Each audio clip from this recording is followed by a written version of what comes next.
berlarilah dekat mana-mana pun, tak kisahlah tempat tu macam mana. Tetapi satu aspek je saya tekankan, iaitu tempat tu selamat.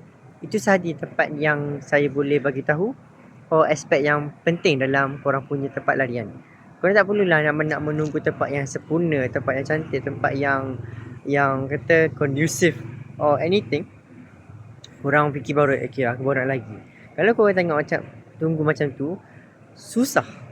Kalau korang contohnya korang pergi jalan-jalan ke, atau korang pergi mana-mana tempat kan, sebenarnya tu dia akan tak sama dengan kita punya selera kan. So berlari ni bukan soal kita kena ada tempat yang selesa baru nak berlari. Kita kena menyelesaikan diri kita mengikut tempat tu. Tetapi mungkinlah tidaklah sesuai dengan kita punya keselesaan. At least kita boleh berada tempat tu mengikut dia punya tempat lah. Mungkin tempat tu korang boleh berlari sejauh 5 km je sebabkan bosan. Korang hanya boleh buat apa, larian itu, larian ini, larian yang pelbagai. Sebab latihan kan ada pelbagai. Macam tu.